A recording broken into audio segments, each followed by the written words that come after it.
you need to decide if you want how much risk you're willing to accept. If you're willing to accept that risk,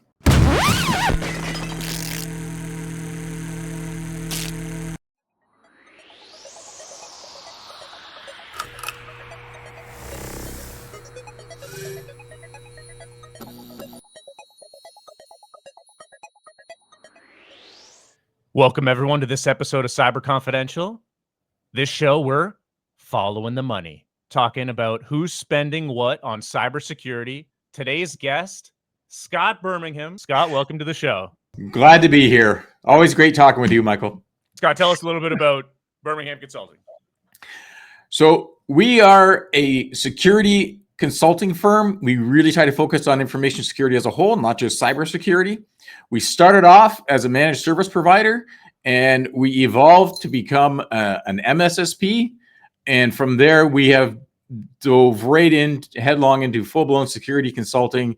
And we offer everything starting from full vCISO engagement all the way down. We like sharing knowledge, and that's what this kind of show does. So I really appreciate being here. Based on your personal experience with clients, like when they say we're going to spend less on cybersecurity, is like they're canceling their subscription for some endpoint software, or like they're not training employees, or what? So, well, that's part of it. Employees, and if they are getting trained, it's not effective. And here's a good example where actually one of our clients, they have a security awareness training program in place, and you have to have that for cyber insurance. I mean, it's a requirement. You have to check the box and be doing it, right? And you can send it out, but how do you know your employees are actually doing it? And if you go and look at the stats, I bet most of them aren't, unless you're in a big company where they're actually tracking it. But in the SMB world, they're not really tracking it. And then when they make a mistake that could have been prevented if they'd actually gone through the training, what recourse as an employer do you have? If you don't have a written policy in place saying you are required to do this training, and if you do not do it, there will be consequences up to and including termination, then when that person makes that mistake that could have been prevented, you have no recourse as an employer.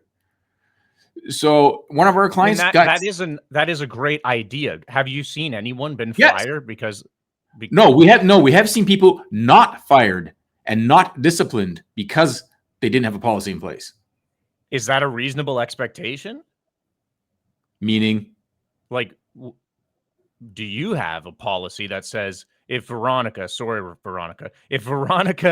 skips her training and then after 2 or 3 warnings still is clicking on the links, and it clicks on a link that leads to an incident and there's clear attribution, you're going to fire Veronica? Sorry, Veronica.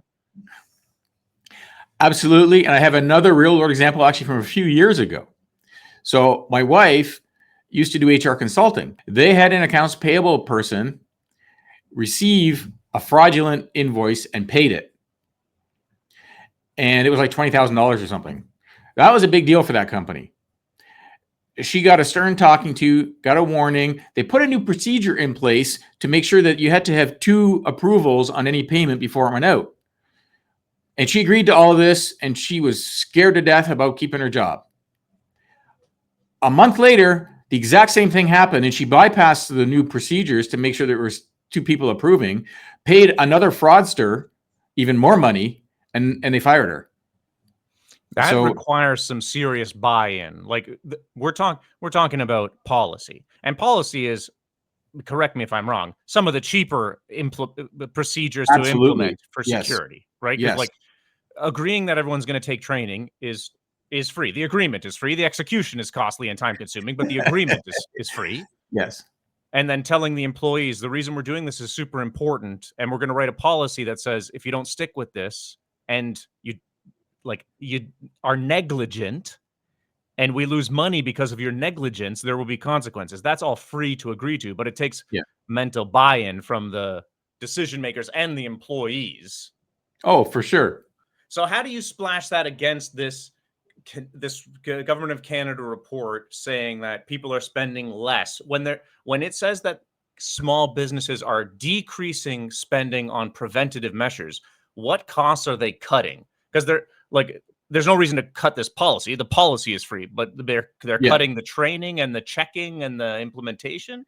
Well, now you're getting into, if we back up for a second and say beyond cyber, let's look at secure information security.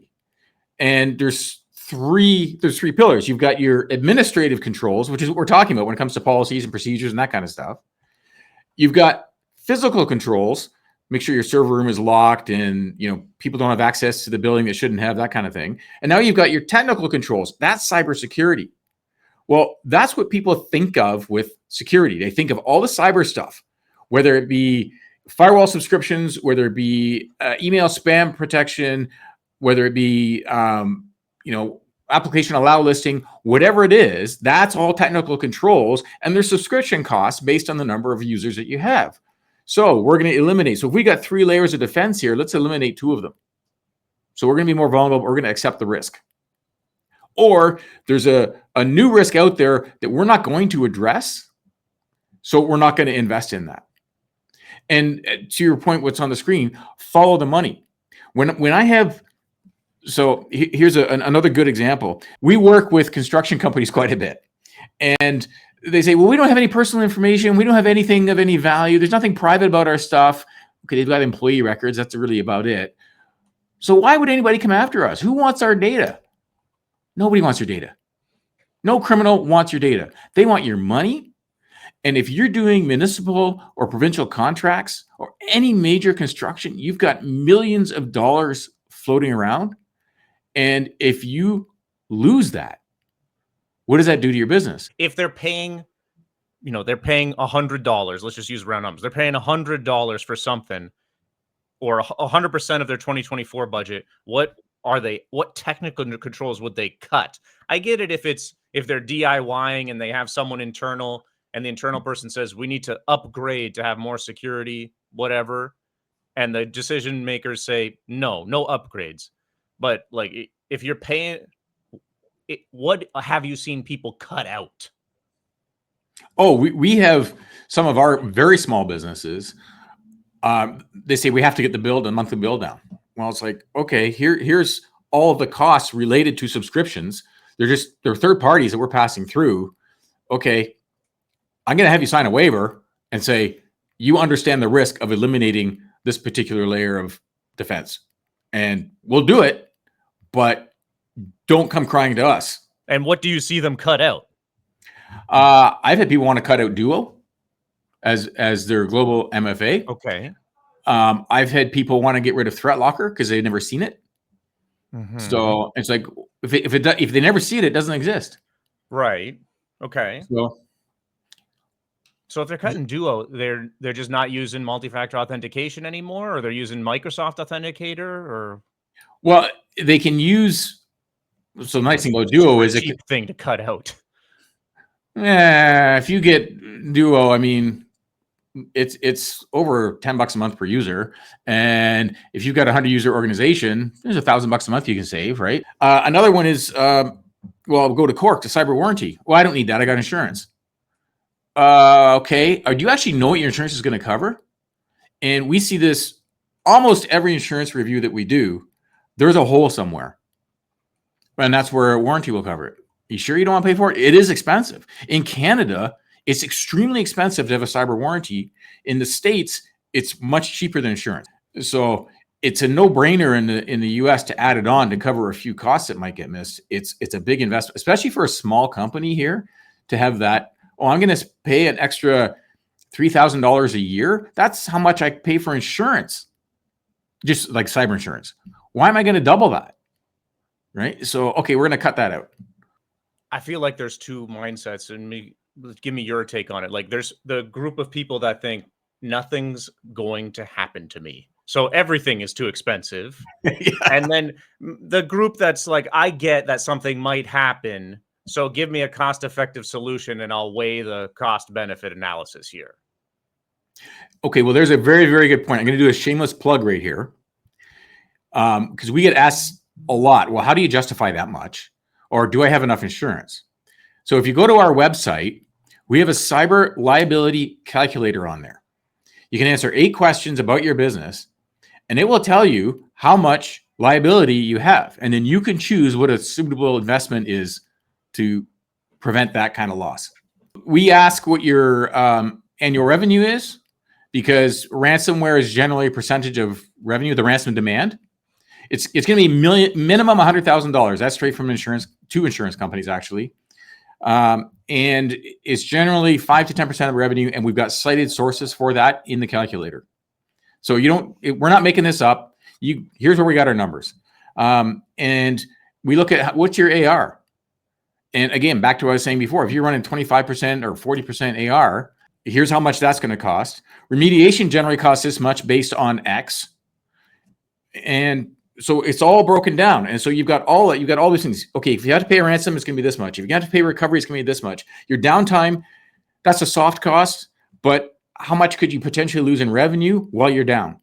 But ransomware, we don't see that being as big of a threat as the other ones. It's usually human error with phishing that leads to something, and it's going to be some kind of extortion, which is, okay, now that we've got your client list, we're going to go after all your clients and get payments redirected, or we're going to contact your clients and tell you that we're in and got you. So ransomware is only a small piece, and even though the insurance industry says that it is still the most common claim they have, it's not the most common problem that happens.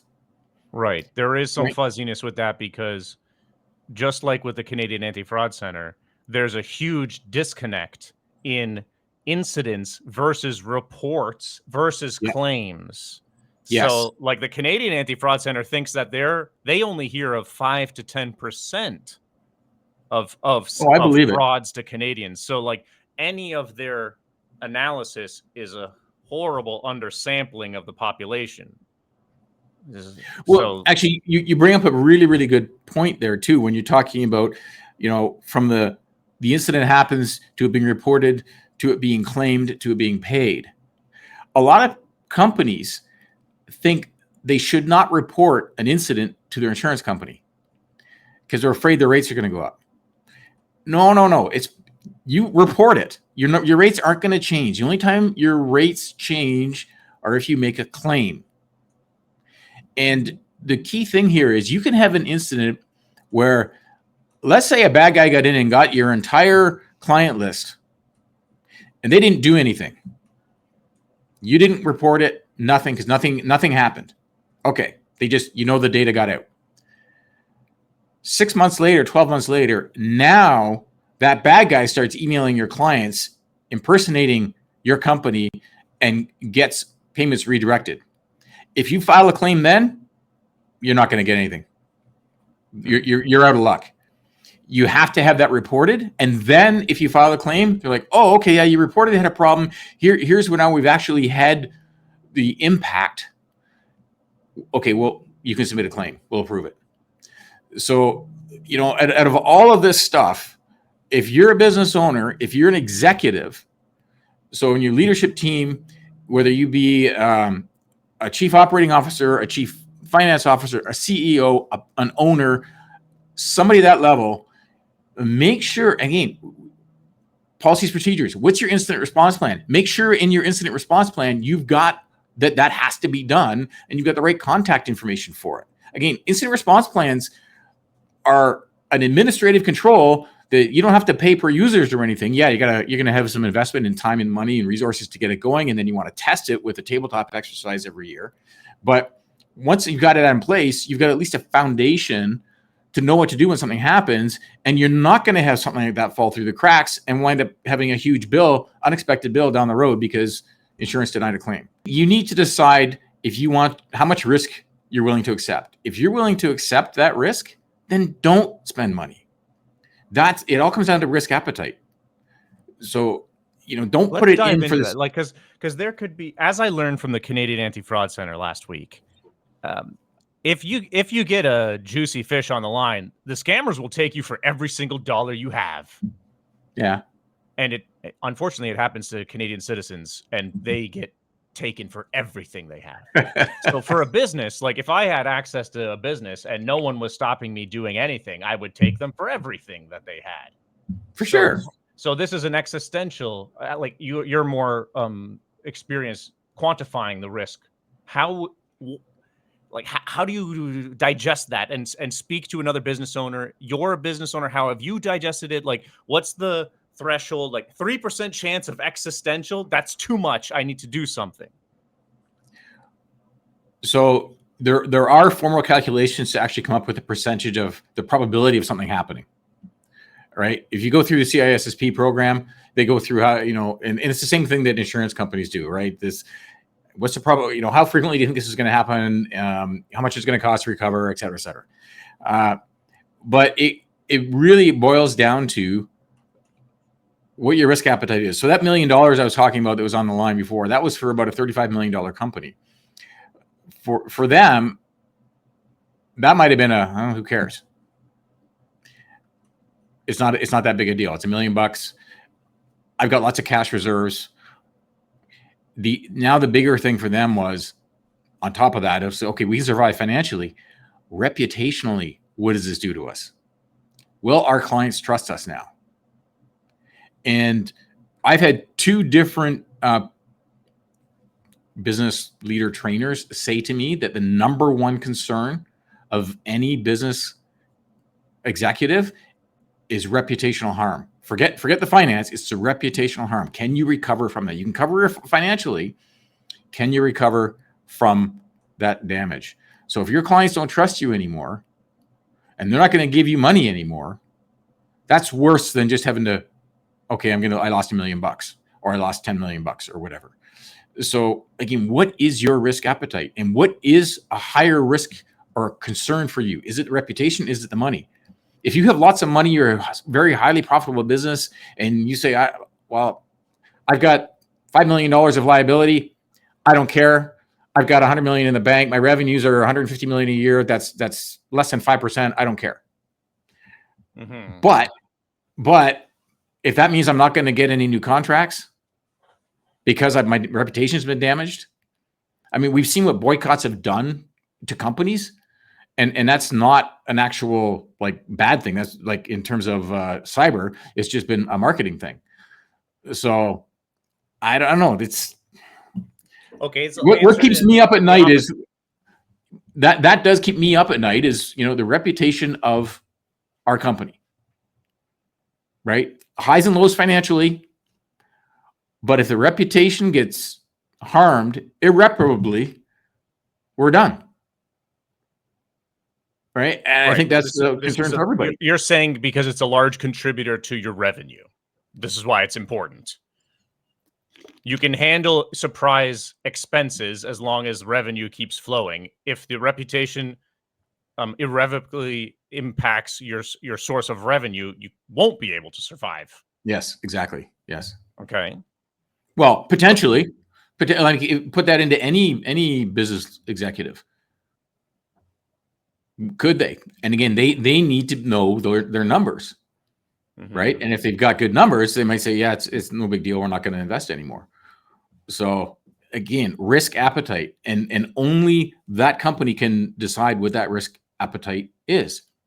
And one of the challenges too, when you get outside of our world, the cyber world, and you start talking about risk, they all talk about financial risk, and they've got their different metrics. And you think a risk assessment is looking at, if we're going to buy this company, what are their cash flows? What are their cash reserves? What are all the business metrics around the risk there? No. We're not talking that kind of risk. So there's an education piece that has to take place in order to have somebody who's not in our industry understand the business impact of cybersecurity. And that's a big part of what you're doing. You're educating. Yeah. Well, we're at least trying to painting more of the picture. That Canadian anti-fraud thing really opened my eyes to how pervasive the scams are targeting Canadian citizens. Like the numbers were mind-boggling. Well, and to your point, that's on the consumer side. Right? Yeah, we don't necessarily hear about them on the business side.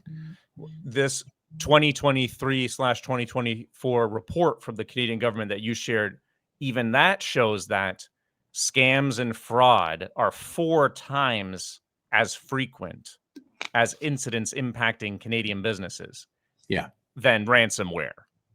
So ransomware gets fun news because it's cool and sounds scary. Yes, right. But like hearing the Radio Canada journalism on the scam empire and Canadian citizens being targeted by like crypto investment scams, which is the most pervasive one now.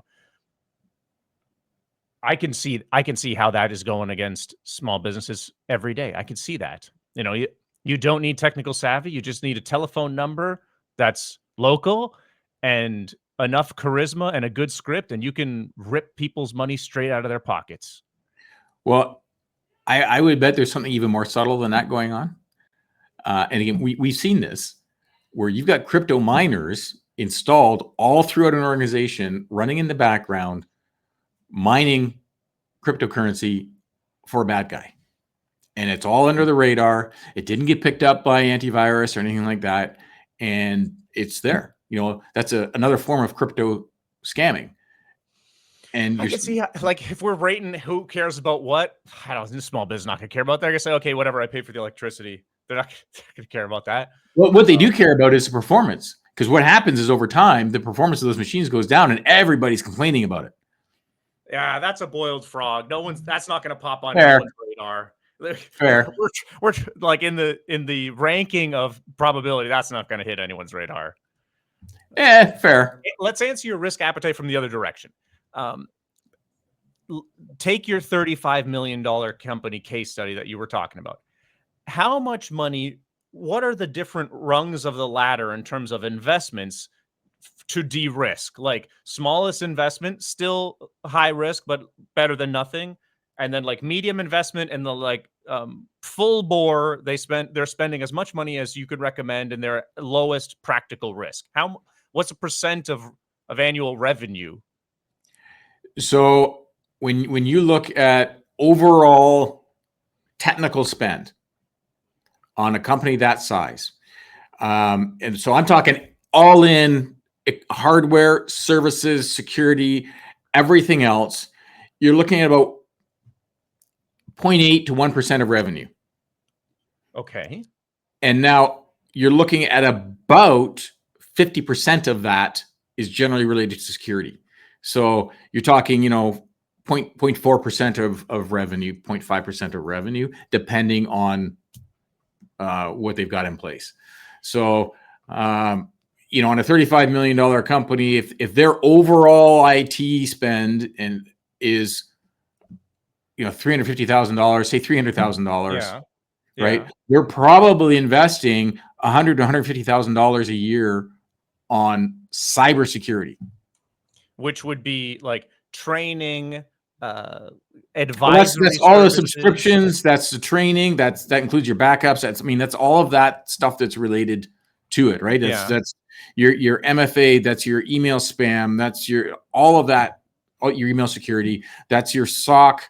That's your EDR. That's everything, right? Okay. How does that 1% line item compare to other things they spend 1% or more on? I'll use the words of this company that I have in mind when we first started working with them. When I asked them as part of the initial conversation what they were currently investing, and he told me what the numbers were, and it was north of $300,000 a year. I asked him flat out, $300,000 is a lot of money just as is, but in your world, is that a lot or a little? The exact response was, it's a drop in the bucket. I was flabbergasted when he said that. Mm-hmm. So they're used to dealing with millions of dollars a year. They're buying equipment that's millions of dollars and leasing equipment that's super expensive, right? Their operating costs. I mean, they're working on, a 5% margin, like gross profit every year on millions and millions and millions of dollars. That's a very small amount overall, right? They're still 5% even after that 1% spend. So when they're talking large expenses, their labor costs are insanely high. Their insurance costs are out of this world. I mean, one of the things that another company told us is they just switched to a new insurance provider, and the insurance broker asked them, "Do you have environmental insurance?" And they're like, "What's that?" Well, in the construction field, if you do something inadvertently now and you've caused an environmental problem, whether it be a fuel leak, whatever, it's gonna cover you, right? And they said, "Oh no, we really should have that." They put it in, and I asked them. I said, "Did the broker not ask you about cyber insurance?" "No." "What? They didn't ask you about cyber insurance?" "No." And they were complaining about how expensive this environmental insurance was, and cyber insurance wasn't nearly as expensive. So if they're investing in safety and environmental controls and all these things that they have to do for regulation, there's the other problem. Unregulated. If it's unregulated, the government doesn't think it's that big of a deal, we're not going to worry about it. We're going to do what we have to do and not spend money elsewhere. Right. So that's everyone's prerogative, because exactly. I wouldn't fight against that feeling. I would fight against this is something that you have to do, because, and I hate rattling the saber, but I'm thinking back to the Canadians that are called the Anti-Fraud Center. But as the advocate, the devil's advocate in the room, the fraud center was like, "We got to do this. We got to help these people." And I'm thinking, okay, this person just got $120,000 of their nest egg stolen. Who's responsible for helping them? And the Canadian Fraud Center is like, "We got to help them. We got to invest in this." I said, yeah, I know that we should. How are they going to get it back? They're not. And that person would have kept the money. The citizen, it's their money. It's not like they're going to pay someone to protect them. So who's because people only do things that they have to, right? This is our nature as humans. Yeah, exactly. So who's gonna save them otherwise? At least with a business, you can say you're their trusted advisor. You can say, "Listen, here's the risk calculation. There's a very reasonable chance that you're being targeted. And if we don't do this, consequences are high. If we can all agree on that, here's a reasonable cost-benefit equation. We can spell it out. Here's the equation. Well, damages can be approximately this. So the payback period, is 3 years. You said, okay, that's reasonable. We can all make a reasonable thing. They're paying you to help protect their real money so that they can keep it. But on a personal level, no one's getting personal scam advisors. So it's true. Where's the buck lie? Because people only do things that they have to, and the companies come to you because at some point the switch flips in their mind. Usually when they see someone they know get posted on the news, and they say, "Oh, now I realize that it will happen to me." It's not even that. So if you look at why do people or companies change their behavior? There's really 4 reasons. One is they're in pain. They've experienced a breach. They have been scammed. They've lost money. They've gone through the hurt, and they don't want to go through it again. That's number 1. Number 2 is fear, where they've seen. We landed a client because one of their suppliers got compromised, and he's like, "I can't afford that kind of thing to happen to me. I need to protect our company." Right? So that's the fear part. Somebody, to your point, it may not be in the news, but there's somebody in your sphere that has been affected, and you don't want that to happen to you. And then you've also got the 2 others are gain and future gain. So you might want to say, okay, I want to differentiate myself from the competitors, and I want to put a stamp of Cybersecurity Canada on our company so that anybody who wants to deal with us, they know we are taking steps to protect the money that's flowing from them to us. We want to know, our suppliers know that we've got steps in place to protect the money that we're paying to them, and they can safely do business with us. And then you've got the future gain. And as future gain, I always talk about, back to the construction model. I've been predicting for a long time that you're going to start seeing owners, what's called owners in the construction industry, whether it be municipality, provincial, whoever is building, require cybersecurity as part of the contract. And I've been saying that for years. It's finally starting to happen.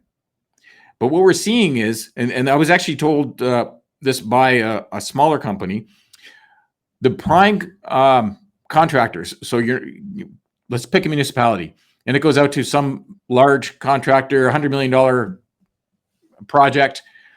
They're saying, yes, we are secure. They're not passing that down from there. So you've got all your subcontractors. They don't have that requirement. The prime contractor is absorbing it. But that is happening. And how long is it going to take for that to start trickling down?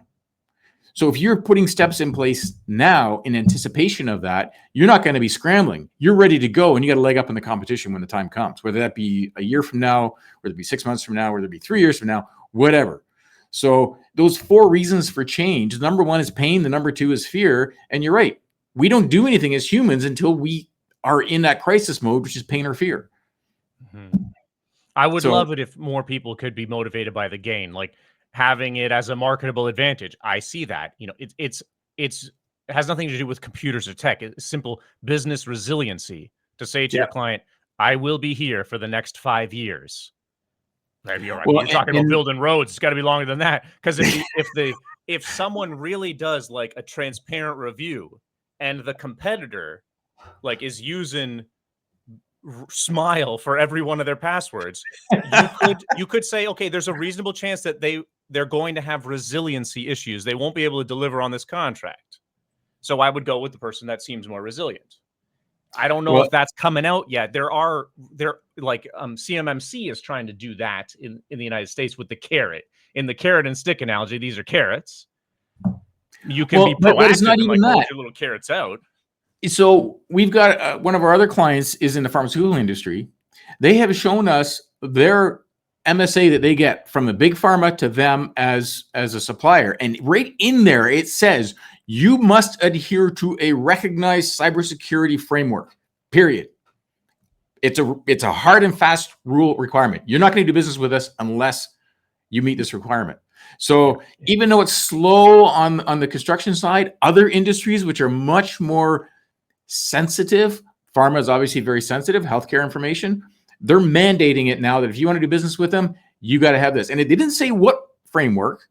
So we're working with that client to get the CAN Digi 104 certification for them in place this year.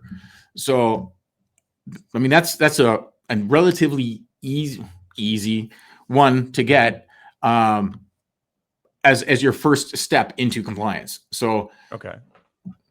I'm sure you've done some kind of talks on. I like those. Like we've talked about compliance often, and I hate it when it's like you have to do it. Okay, that's not helping anyone. They already don't want to. It's like saying, MFA is good. Yeah, I know, but we hate it. Yeah, exactly. Right. Okay, that's not helping. Using a password manager is a pain in the butt because I can't just use 1, 2, 3, 4. Manager I love. Even I'm like, okay, I got like 500 things in this. I'm looking at my phone because I have to have it on a little stand here because of how many times I got to do the code, which I love. I'm not complaining about it at all, but I know other people complain. Yeah. And when I hear them complain inside, I wince. I'm like, I know, but this is quite literally the best bang for buck that you could possibly do for yourself. So that we got to love. So like I see the compliance when you bring it out as the stick, I'm like, this is not helping people. People are going to find a way to bypass it. No, but that's a carrot because if your customer, your client is saying, right. If you want carrot, I like show people to vote with your money. If I'm soliciting bids, I want someone that can deliver without interruption. And these days that includes computers. So if you don't have enough digital resiliency, I don't want to do business with you because I want someone coming from clients now. So it's like that. To me, that's a carrot. You might call it a stick. You might call it a stick because you're being forced to do it. But no, you want to serve your clients. You want to build your business. Your clients have this need. You want to meet that need. And if they have that need, they're going to be willing to pay for it. So it's not like you just have to bear that expense. You build that into your cost model and it gets passed along, right? So again, let's look at it the other way. The carrot, it's a differentiator, that gain and future gain. You may think it's a PITA now to do it, and it's just nothing but a cost that you're not getting recovered. No, it will pay off for you to be able to say, we are compliant with X framework, or we've got these 10 controls in place, and you can be confident with us. We can't guarantee you're never going to have a problem with us, but we've taken the steps and we know what to do if something does go happen because we have an incident response plan in place, right? We won't be winging it. If this that's happens, where we got to spend our time is like working on that marketing messaging for the clients. Like before you implement the procedures, say, here's what your next bid could say. Yeah. And like we make the bid for them, because then their prospective client would say, oh yeah, I love that. I want to do that. And then they call you back and say, okay, Scott, we gotta fulfill what you put in that marketing messaging. You sell the smoke first. Maybe that's the angle. It's to show them how valuable the marketable advantage is. Well, you talk about in marketing, you get your three, sorry, I'm outside the camera range here. You got your three uniques, right? What's unique about us? And you know, everybody says, oh, we've got client service, or oh, we got the best cost, or whatever. Everybody, out of those three, no one else can match those three. They might get two, but they won't get all three. Well, if you have one of yours as being secure as secure as you can be, or that you meet some framework of security, you've just eliminated a swath of your competition. Sure. When you're talking about your uniques to your clients or to your prospects. So no, my marketing brain is thinking. So you should write it as something like, if we didn't have this, we'd have a 1 in 3 chance of having a significant disruption during the length of this contract. But since we don't have this, it's a 1 in 10 chance. And that way you're educating the prospective client, not your client, but their client, to say, ask the other bidder, hey, do you have a 1 in 3 chance of not surviving this contract? They're not going to say yes, but you're at least educating. You're going upstream so that because the person that's spending the money gets to vote on what they want. You got to educate them to say, yeah, I want someone who can survive the entire length of this contract. These days, that includes digital resiliency. Well, you're talking there kind of about the role of a CISO. And I know you had Jesse on, I don't know, it was a while ago, right? Talking about vCISOs. And you know, one of the key roles for whether you're a vCISO or a CISO is that sales support. Are you going to get audited by your clients about your security? Are you ready to answer those questions? Are you ready to have those conversations? What documents do you have in place that you can hand that over and say, yes, here's what we have in place for you. And you have more requirements. Okay, let's look at what it would take to put that in. But that's a key role of a CISO. Sales support, marketing support, right? Are we going to meet all our clients' audits? Maybe not. And deal with it. You know, you may not have compliance as an actual thing you need to do, but if you consider your client's needs, you have to comply with your client's needs, then you've got a compliance issue, right? Not just in what you're selling, but in how you're doing business with them. So that's my take on that. But I feel like this messaging has to be pushed to whoever's spending on the contracts. You know, in your construction or road builders, I guess it's the municipality or whoever the owners are that are signing these Mondo contracts, I'm guessing. Those are the audience we need to say these messages to say, here's some statistics on road builders being impacted by scams, identity theft, ransomware, and how that impacts them delivering on these contracts. Therefore, put some language in the next request for proposal so that the road builders can answer that. Well, and I've got one of my slide decks, some of the more prominent heavy construction security incidents that have happened over the past few years, and none of them were cheap for the companies, and they all impacted a construction schedule, and there's a cost there, right? And so now you have to go through and go back to the client to get more money and all of that kind of stuff. And sorry, I got to bring up Hamilton, right? I mean, they got compromised. So if they don't have good controls in place or didn't have good controls in place, you can't expect them to ask their suppliers to have good controls in place. So you can. I mean, you can expect anything fair to yeah. I mean, your point about the construction scheduling, I think that's common when everyone's thinking about construction, like, oh, this is over budget and over time. This is one of those, I'm sure there's other preventable, but this is a preventable delay. Yes. That you So don't when know you if it's shut in the down an lexicon. intersection, so one of our clients, they were doing a sewer replacement on a major intersection, and it had to be done by whatever it was, like 5 a.m. Monday morning, right, in order to open up for rush hour. And for every minute they went over, it was $10,000 penalty that they paid. Oh, big dollars. Wow. Big dollars. That would be great for a scammer to know. Well, so had they not been able, if something happened last minute and they couldn't get something on site that they were expecting, so if they were going to start work at Friday midnight and for whatever reason the shipment didn't get there because their supplier got compromised, now what do you do? Or if there's something that's, maybe you just call it and you say, no, we're not going to do this. And now there's going to be some other penalty because you delayed past. Okay, we're not going to close the intersection this weekend. We're going to close it next weekend, but that creates other conflicts and there's a penalty for that. Sure. So yeah. People don't think about scammers to know, because like as soon sorry everybody out there, I just you got to put some beeping on that. That's the type of motivation that would cause someone to pay a ransom, because now you have a direct apples to apples comparison. Either we're going to make sure your computers are offline and just keep ticking past this $10,000 time penalty, or you can pay this ransom payment of the low price of $100,000 and back online right now. Well, it doesn't even have to be computers. You're at a construction site, you've got GPS locators and everything's computer. You might be doing remote control stuff. If that goes offline, you can't work now.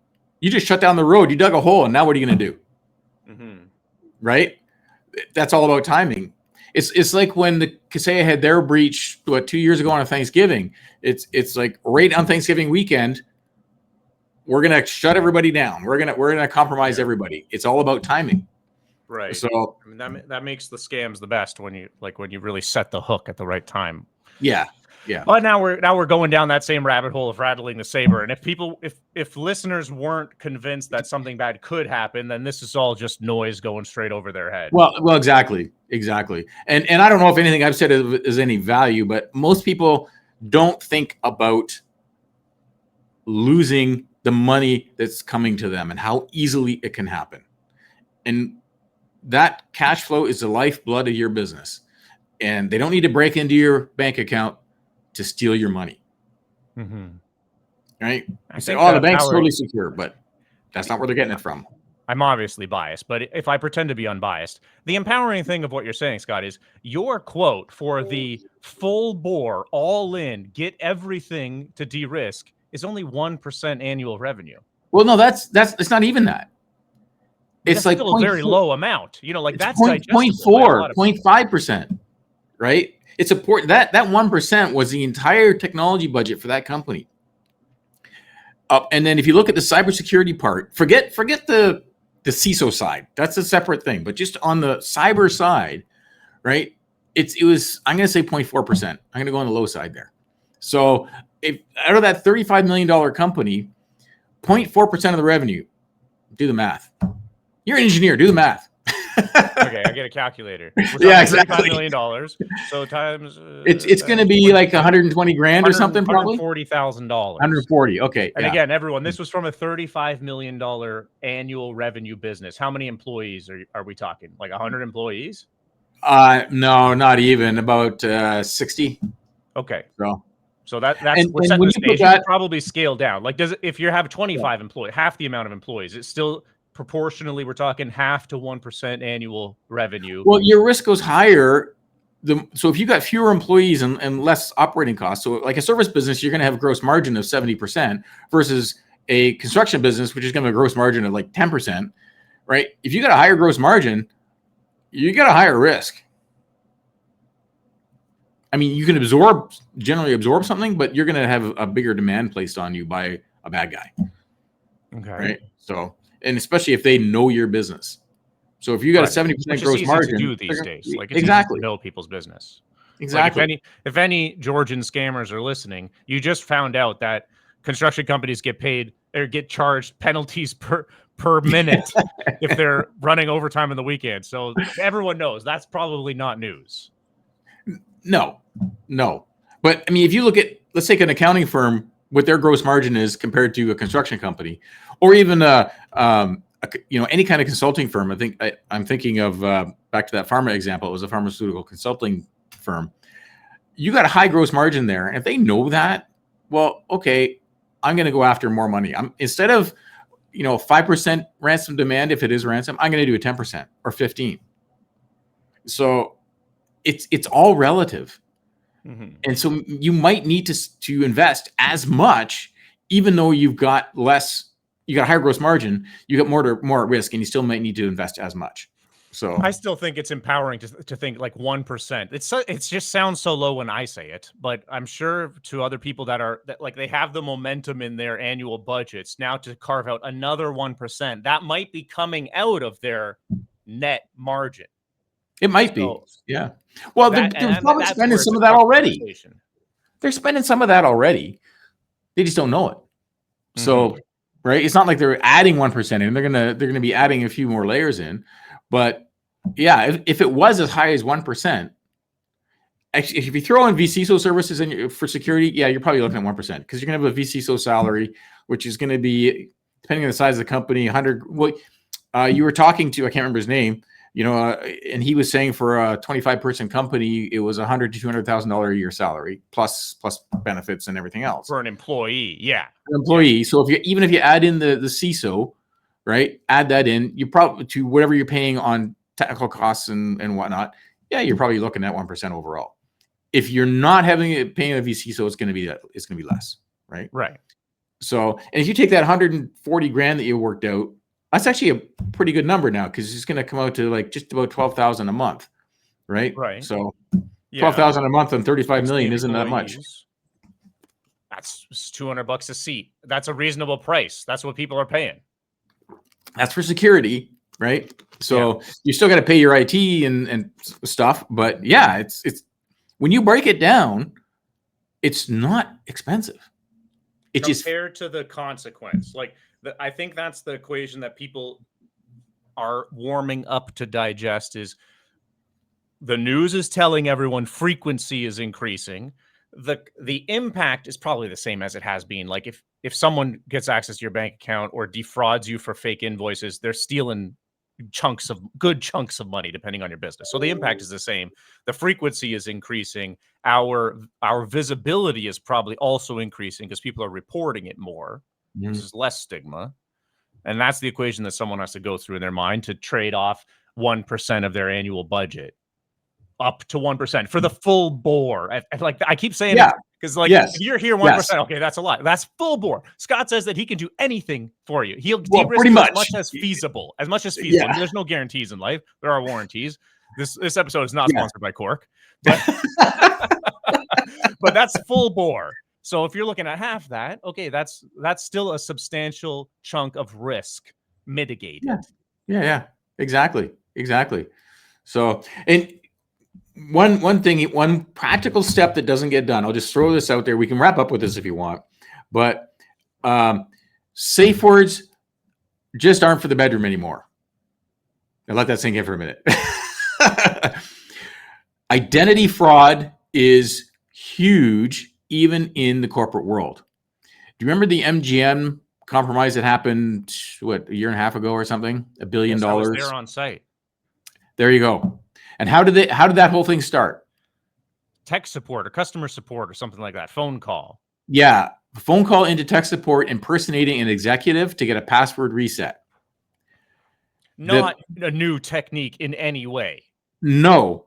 So my question is, why didn't that tech support verify that person was actually who they said they were? That's the safe word, the code word, right? When you call your bank, they ask you some questions to make sure you are who you say you are. Make sure that your security company and your IT company are doing the same thing. And yes, it's a pain in the butt. Oh, I recognize the person's voice. Oh, wait, AI. that might not actually be that person anymore.